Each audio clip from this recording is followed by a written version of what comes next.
Enjoying the show? You can help others find it and enjoy it too by giving us a 5-star rating or review. If you feel like reaching out to us with a question or comment, you can send us an email at mywifetherd@gmail.com. And don't forget to visit our website at mywifethedietitian.com, as well as our social media pages. We're on Facebook, Instagram, and YouTube. Enjoy the show. It's Rob and Sandra from My Wife the Dietitian, and this is Nutrition Nuggets. Rob, are breakfast bagels good or bad? I used to love breakfast bagels. I used to eat them all the time. And it sounds so like demonizing good or bad. It's not like things aren't black and white, but I wanted to talk about this today because I have so many clients who are having problems with energy crashes in the day, and they're feeling really hungry after breakfast, and their digestion's all messed up. And when we dig deeper, it's like most of their days, they're starting the day with a breakfast with cream cheese, and that's their running out the door. That's what they eat. And that's exactly the scenario I used to have. Exactly. And do you know why people eat breakfast bagels? Or bagels for breakfast. Bagels aren't like a specific thing. They're just having a bagel for breakfast. Yeah. They're fast and they're filling temporarily, right? And you can eat them on the go. They're quick to make, and yeah, they fill you up. And do they meet that criteria of 10 grams of fiber at breakfast, as our last guest, Andrea Hardy from Ignite Nutrition, discussed? Because we talked about that. Yeah. No, they don't. Do they meet 10 grams of protein? I don't think they meet any criteria. Not except really. filling your belly, like I said, temporarily. Because by like 10:30, you're hungry again. Well, let's talk about ways to improve the nutrition of the breakfast bagel. All right. Because if you're adding just cream cheese to your bagel, like you think your plate ratio for breakfast, what's the plate ratio? Well, it's more than just a bagel and cream cheese. There's no veggies there. There's no maybe a little bit of protein, but I don't think From that. what? I don't know, the cheese, but not really. It's might as well be butter or margarine. Yeah, exactly. Seriously, it's like an added fat, the Yeah. cream cheese. It's there's very little protein in cream cheese. And the bagel, the other issue that I have with it is usually it's about 4 servings of the starchy part. So you're just having basically 4 servings of starch and some added fat. It's like having a bowl of spaghetti with butter on it for breakfast. Right? And thinking that it's a healthy way to start the day. And I get it. It's easy. It's convenient. But it's lacking in the protein and fiber department, right? And it's going to lead to issues. The other issue is, do you remember we talked about different variety of plant foods in your breakfast or in your day or in your week? In your week or in your month. Yeah. How many do we want to aim for in a week? 30. Right. So different plant foods to help your gut bugs. So to help the diversity and variety of your gut bugs. And if you're just having a bagel and cream cheese, how many plant foods is that? 1.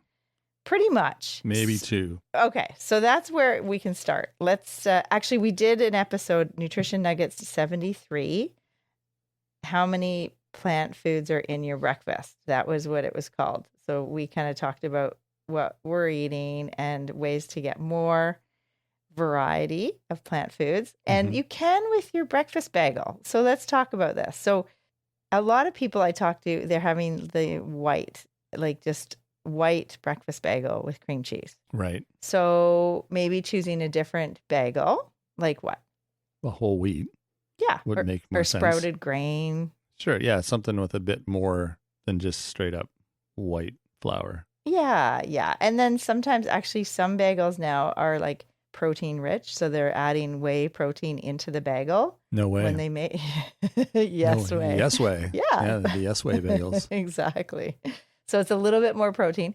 But what can you put on your bagel instead of cream cheese, or, adding some more fiber or protein on those?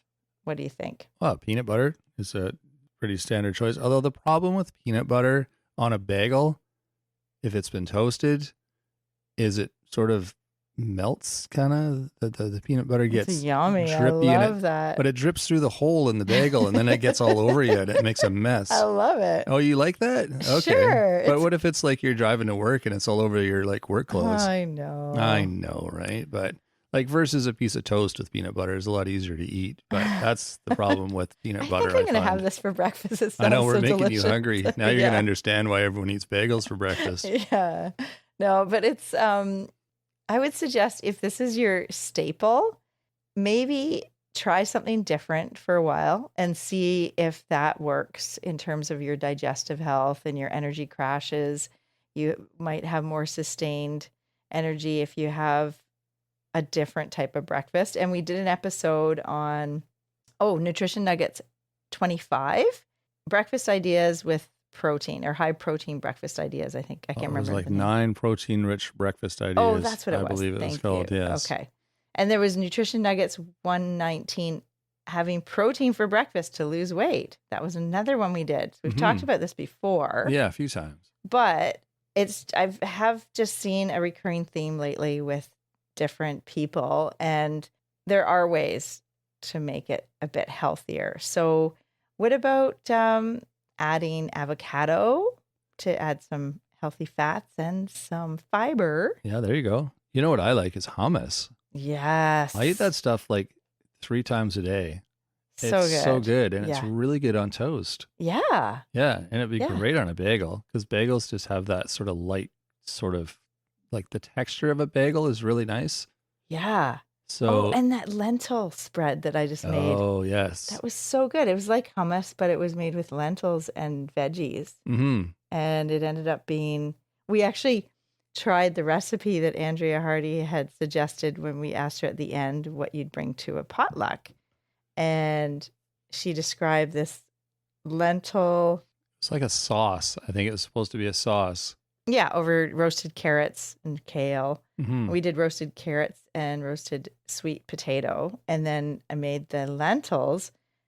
And it ended up being like we ended up eating them kind of separately, but so delicious. Like those lentils were so sweet and creamy. Oh, yeah. Oh. They were so good. And then the next day they were like more solid. I think we like left them in the pot too long and they dried out a bit, but they ended up being like mashed potatoes or I guess like hummus.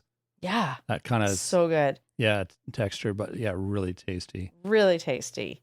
And that was in the newsletter. You added it for the recipe of the week, I think. Yeah, we threw it in the last newsletter. So, So, anyways, that would be good to add to bagel or hummus or smoked salmon.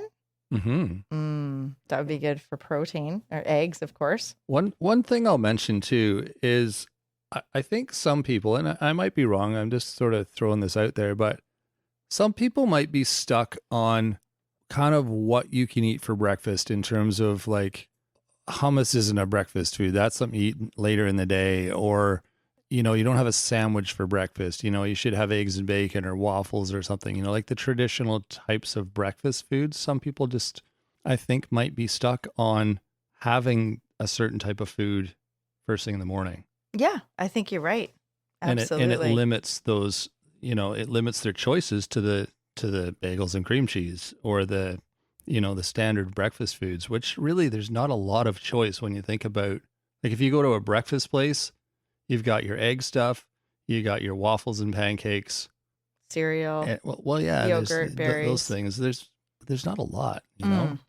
So you got to think outside the box. that's kind of where I'm going with that. Yeah. Okay. So, you know, like have some hummus and arugula.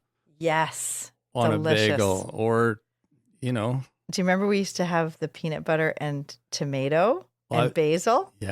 Oh, so good. You know what I had today that was unreal? I've never done this before, but it seemed like a good idea. I had a toasted sourdough bread that you had made that was delicious. Mm-hmm. It was kind of like whole wheat and sourdough. With lots of seeds. I had tons of seeds. Really tasty. The bread, yeah. Toasted that, put peanut butter on it, and then kimchi. Oh, weird. Interesting. Really weird, but it was so good. Yeah, it would be. It's like peanut sauce almost. It was like Thai food Oh, because of the peanut, right? And the spiciness and of the kimchi. And I because like that. I'll eat peanut butter and salsa. I've done that for years, and it's good because it's like peanut butter and tomato. But the Yes. kimchi was like another level. It was so good. Wow. Yeah. That could be the recipe next week.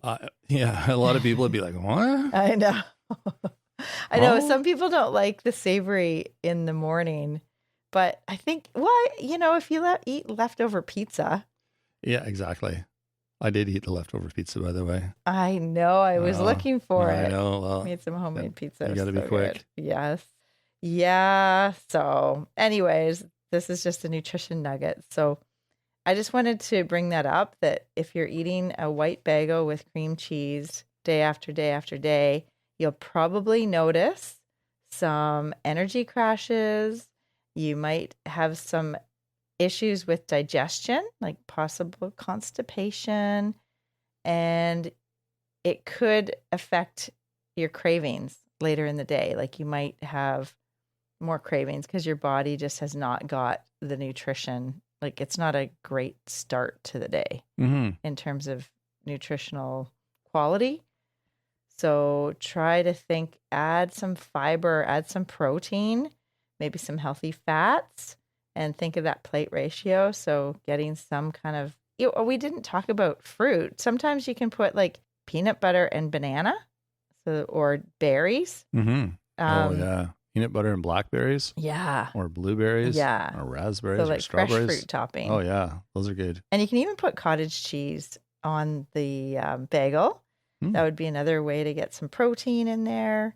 Never thought of that. Or the Laughing Cow or Baby Bell cheeses are better, kind of more protein and calcium versus the cream cheese. And even tofu scramble. So you can kind of make, especially if you're vegetarian or vegan and you don't make eggs or you don't eat eggs or you don't eat any animal products, you can use tofu and a little turmeric to get it more brightly colored there. Looks like eggs. And yeah, make a tofu scramble with a little bit of spinach or kale or arugula.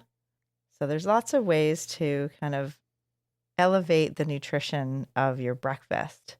Yeah, and you can still eat your bagel and cream cheese, but add some other things to the meal. Not necessarily to the bagel, but, have some other stuff with it as well. So it's not just a bagel and cream cheese. If you're stuck on the bagel and cream cheese, I mean. Oh, do you remember the other one? We added onion and tomato and peanut butter Oh, cucumber. Yeah, cucumber. Cucumber is really good. Yes. Yeah, because we used to eat that all the time. Yeah, especially in the summer. They were good. Yeah, they had some tomato and basil and microgreens, or those greens you can get, those like power greens or those mixes where it has like the sprouts. Those are good too. So that's another way to get a little bit more fiber, a little bit more of those veggies in, your leafy greens. Start your day like that. If people are like how I used to be, my goal at breakfast was just finding something that was filling. If I went into a coffee shop and looked for the food, I would, like at the menu, I would be looking for what's the most filling thing that's something that's inexpensive and will fill me up. Right. And quick and easy. And quick and easy. And I'm sure I'm not alone. I think a lot of people, especially younger people who are on a budget, are like, okay, let's just get the quick and easy. It'll fill me up. It'll get me through till lunch. They're not thinking of the nutritional aspect of it. But then they have all these issues because of it. And, that's right. Bloating, so gas. Yeah. Remember we talked to Andrea Hardy last week and we were talking all about bloating and constipation and how they go hand in hand a lot of times. People don't realize they're constipated, but they're having the bloating. And it might be related to just having too much of the refined white products. And just like a big portion of that, but not having the nutritional variety to start the day. Yeah. With fiber and protein. Think of your plate ratio, even with your breakfast. Awesome. Well, thanks for bringing that up and giving us a few tips. You want more tips? check out our website. There's all sorts of great things there. And our newsletter. That's a great weekly, and it's free, source for nutrition tips, recipes, updates, all sorts of stuff. You can find all of that on our website at mywifethedietitian.com. If you have questions for us, feel free to email us. Love hearing from you. Love hearing your questions. We answer listener questions on the show all the time. So if you've got a question for us, something you'd want some information about, shoot us an email. It's mywifetherd@gmail.com. You can also find us on Facebook, Instagram, and YouTube. You can reach out to us there as well. And if you like the show, let us know. We love hearing your feedback, your comments, your questions, your ideas, all that stuff. It's super helpful for us, and it just keeps the show moving in the right direction, giving you guys what you want as far as nutrition and health information. And if you like the show, I'm sure your friends would too. So be sure to share it with them. So that is it. That's all we've got for this week. We will be back on Monday with another full episode. So until then, have a fantastic week. Thanks for joining us today on My Wife the Dietitian. If you like what you heard, don't be shy. Leave us a comment or review, and be sure to share our podcast with your friends. If you'd like to hear more, hit that subscribe button. You can also follow us on our social media pages for updates, episode trailers, and other odds and ends. For more info and links on what we discussed on today's episode, check the show notes. We'll be back next week with another informative and fun-filled episode.